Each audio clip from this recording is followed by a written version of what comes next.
Cheke Gbaji, nous wa miton sin ganko so komo ago maipon nous cheke to Aziza to me.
Cheke Gbaji ronton mi don do me popa pata e non to todo mi ga role popa ta me mi ko mo fi mi ko wa bo mi ko mo mi le nan to holo me bi ok bon polo tenpompo bo mi lesu mi ga so mo do awe so kona mi tenpon ko so se do na mi bo e ko inu dagbe bon ko tin to agba le nkan ton ji mi na be nu wa le nkan ton polo Aziza o selo me ton po ransi no mi non se bolon siga no kunu so nu le nkan ton nu mi na ya pa pe mo ko ton ko chino so le ko wa tenpon si apa pe bona do siga Aziza da ho mo nkan ton e ki alobo yi mi do agba etonji Aziza tengbeju agba ko yetonji.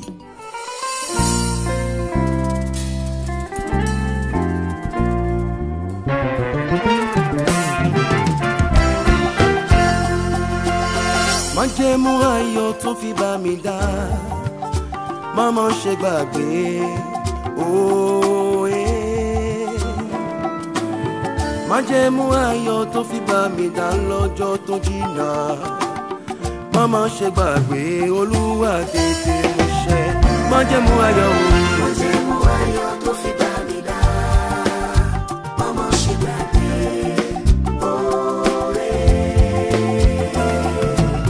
Májẹ̀mú ayọ̀ tó fi bá mi dá lọ́jọ́ tó jìnnà mama ṣe gbàgbé Olúwa tètè mú ṣẹ.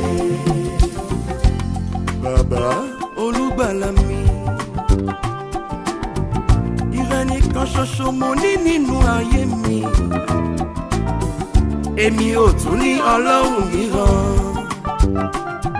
Má jẹ́ kí májẹ̀mú tó ṣe fún mi bàjẹ́. Májẹ̀mú ayọ̀ tó fi bá mi dá màmá ṣe gbàgbé òye. Májẹ̀mú ayọ̀ tó fi bá mi dá lọ́jọ́ tó jìnnà màmá ṣe gbàgbé Olúwa tètè mú ṣẹ.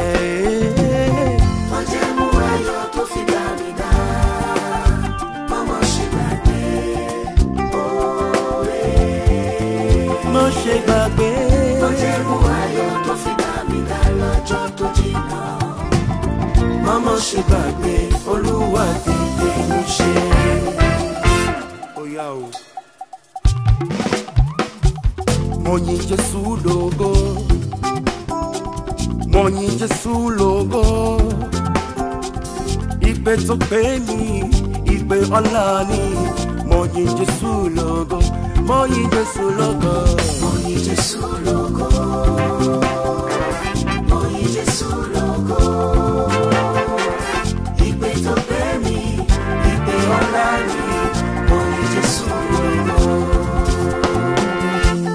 Kábíyèsí ọba ńlá, ọba Elédùmarè, Ọlọ́run àjànàkú tí mi gbó gidigidi, àgádágodo ẹ̀mí ènìyàn, mo ṣọpẹ́, mo yìn ọ́ lógo, o ṣé o, Mo yìn Jésù lógo. o ṣé. Mo yìn Jésù lógo. Mo yìn Jésù lógo. Ìpè tó pè mí o, ìpè ọlá ni. Mo yìn Jésù lógo. Ìfẹ́ ta ni làwọn fi wà láyé o. Ìfẹ́ Jésù làwa fi wà láyé.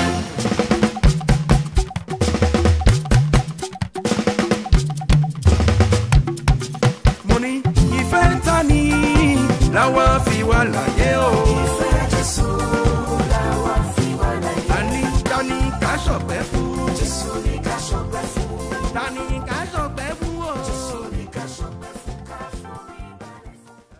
basito cheke gagne même minapon aziza dako et nous nous dago nous cheke rote tout mito mele kalodi holi oni e mi ya pape eton alopolo bona do mi kondo yin ko eton tenkon e mi wole mi no yo do aziza yin ko eton ni e baji Oui. mi do do Oui. na mi tira mi Ça va très bien. e yo bo mi wa agba pe tu e fi ni de ka do tenkon asikanto de we kiyaga Nyon et non l'homme de Moïse Gambazo Tenkpon, artiste peintre plasticien ouais kaimi. Bon nombre fashion design belé spécialité tchène quoi. Donc et nous après on a le promoteur culturel. On a présenté artistes même les événements des nombre premier on dit ben le Bénin Independence Fashion Show.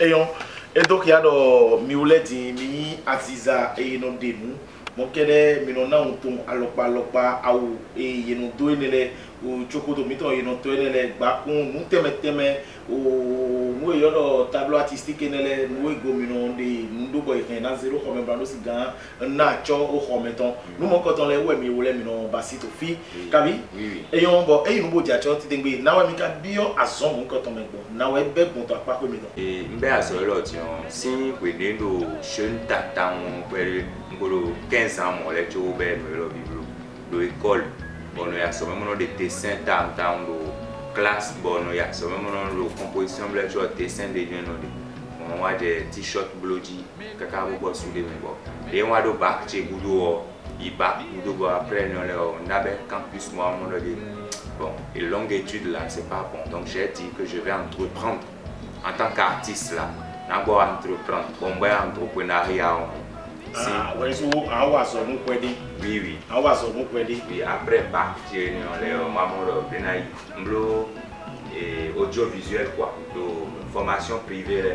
Bon, après, les mamans audiovisuel, on allait voir ça vaut mieux prendre toutes ces compétences là pour mettre en valeur en embauchant les à mon français que l'on et super de nous même de moi alors mais bayi o yeme no de wuli yelo a to go ene les sciences ya ba ene les pour pas go amore mise o assisation et tout année mais maman va zéro chez mais bon j'ai nous na dit quoi yo ende entrepreneuriat bloji bon do mon business plan qui a campus Calabit aussi étudiant développement formation de développement d'entrepreneuriat mais là il bon il y a zo à métier wa zo à métier mais des business plan ton et ouais on va bédion mais wa le blue zone do mais le blue zone là mon business plan de ma capital bon a fidé bon a fio bon a activité au mener ouais na le jeune les formé ouais doit plastique mais le blue zone là de on fio tete là mais ni bon fio pour oiseau bleu ouais kaka investisseur de na wa bona i business plan en compte mi ha mi des na installer business plan mi ton e kai quoi avec 10 millions il a installé bon il a loué fidé bon maintenant des 2 ans bon avec 150 millions business plan ouais donc maintenant ba fidé bon na école bon maintenant on art plastique tout ce qui concerne l'art au Bénin ici maintenant on bloqué maintenant on va mon coton de même voilà et des confiants centre d'Afro. Bon, maintenant on va nous montrer. Et donc alors, assistation là et tout là maintenant oui sûrement pour Haïti tout là on perd tout à mon coton dit pour là c'est là on va d'autres tito. Tito ouais et ouais mes projets ouais un tito quoi. Bon mais dès qu'on peut bon maintenant on t'aime valoriser ouais miser à fort pour te bon maintenant ben non yo Bénin Independence Fashion Show. Oui, là, maintenant, le 8e édition. C'est là, les points, non, et j'ai niveau Z, non, doit attendre. Maintenant, c'est sous. Oui, mais tout piquement, mais les cabines, oui, mais les sous-millions, et j'ai ministre au Kamba, et les raisons de miser au Nouadako, mon côté, meilleur de Bénin Independence Fashion Show. Bénin Independence Fashion Show. Et on va être au Kouidi. Oui, tel est mon minobaï.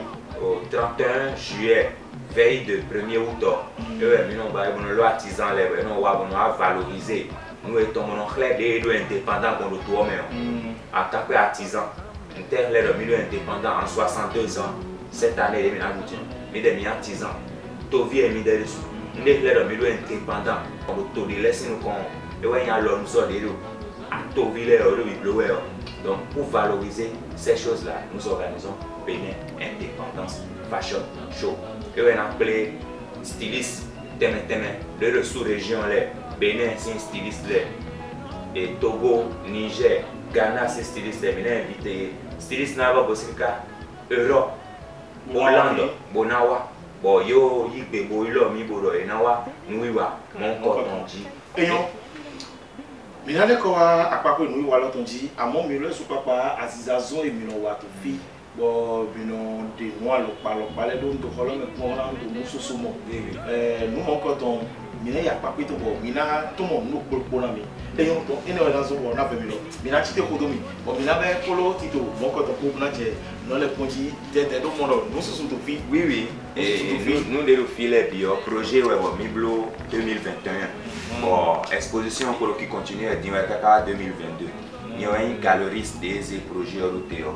Comme il y a artistes plus de 26 donc casting mais voilà il va avoir en 3 mois et au bénéfice nature to bo enaje nous l'incontrôler to ki ami do propoji o mi ado siga pon azizazon ino wa to tek osin agbaji to fi Sangbeto do zamé Sangbeto do zamé Là, je vous présente les œuvres d'art qui sont disponibles en ce moment à notre espace. Ici, il s'agit d'un masque du Dahomey fait par Yori Somarou qui est exposé. La dimension, c'est 70 sur 50. Et ici, comme vous le voyez, c'est un tableau qu'on appelle Tofa Houma. Ça parle de la puissance du roi Tofa. C'est fait par l'artiste peintre Africa Win en collaboration avec notre groupement d'artistes Art Design Artist Paint. C'est un tableau qui parle un peu de l'histoire du port autonome de Cotonou. Les navires, les magasins, chaque pays de l'Afrique, de l'Ouest qui côtoie le port autonome de Cotonou. Là, le tableau là est appelé le port autonome de Cotonou. Un autre tableau qui reflète un de nos ancêtres. Vodou Gliton. Et ce tableau, c'est pas trop cher aussi, c'est sa valeur. Et ça mesure 1,50 m. Ici, comme vous voyez, vous pouvez voir un tableau qui parle du caméléon, du vieux ancien Mathieu Kérékou, ancien président du Bénin. Et personne-là, c'est un symbole qu'il a pu exploiter pendant toute cette période qu'il était au pouvoir. Et aujourd'hui, nous voyons que ça, c'est un truc que nous ne devons pas faire disparaître. C'est un tableau qui n'est pas aussi trop cher. Ça mesure 80 sur 80 cm. Et nous passons à côté, nous voyons le tableau qu'on appelle le salut du roi Benzin. Et ce tableau est vraiment majestueux. Parce que les gens de la nazie, ils ont dit qu'ils vont nous arrêter à cause de ce tableau. Parce que le salut du roi Benzin est trop nazis. Et vu que nous sommes dans la période moderne, on ne connaît pas l'histoire des nazis. Nous aimons beaucoup le tableau. Certains pages illustrent un jeune artiste avec notre collaboration. Ce tableau mesure 2 mètres sur 1 mètre. Et ça, sa valeur. La communauté du Bénin, l'État Sazonin, le Ouémé, les collines, un peu l'image, abstraction du Bénin profond. Et ce tableau est appelé Éclosion. Ça mesure 1 mètre sur 70 cm. Minize mende bosi nujoe boyimito no menu wayi menu Minize mende bosi nujo nous l'incontrôlons était domité tout fi fil 2021 mi blo tableau là yo mi blo tableau là mais quand on doit dire que à reçu de l'auto bitomé et le waze tableau là blo statut ton daho do président sorti pour d'autres nous à compte tableau là quand dessin ouais moi il doit là bon nous et blo à reçu blo boy une statue daho kengen Amazon et ouais mi représenter on est tassi hagen et ouais artiste de l'eau ouais mi tomé ouais ta mi tomé et le mi body et ouais bleu là dofi bon il mesure 1 mètre sur 70 bon résidence mi tomé tableau de où et que bleu on est le tassi hagen ouais le tassi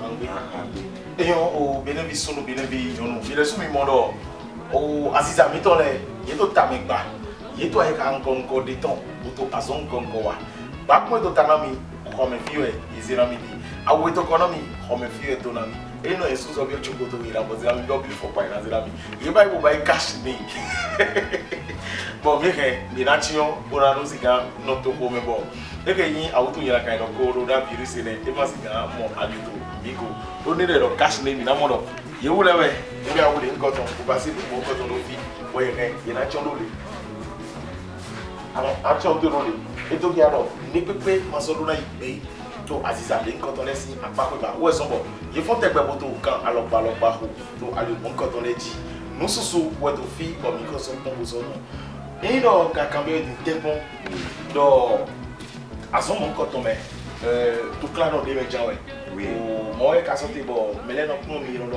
mele ke mi to le bo yi ko cambio lo boti ngbo ge we mi no do azon le nkoton ko e o mele no wa so lo le o ke ton yesi do mi no ke ya e he na do mi no café d'habiter on a non ba inspiration et on a dit le voto mais à fond ça en café ouais non donc artiste bertelé café et nous café au Lipton de Rio et c'est un beau mot et des mecs kanji café ouais mais ça me lève bleu table là pour sa protection café de non nous fier ouais les séries bon ni monter pour durer 100 ans donc et do y aller do finir gana ba oui au camp et co do café produit de mécondéji café de non nous fier bon oiseau là et ouais mécondéji mais artiste de kana ke kana mon inspiration d'arriver pour kana siblo nous les coton et na ve oni pele e na via oni pele apa we de wo ka so yin wo e son cambio e kan wa so e bo na nu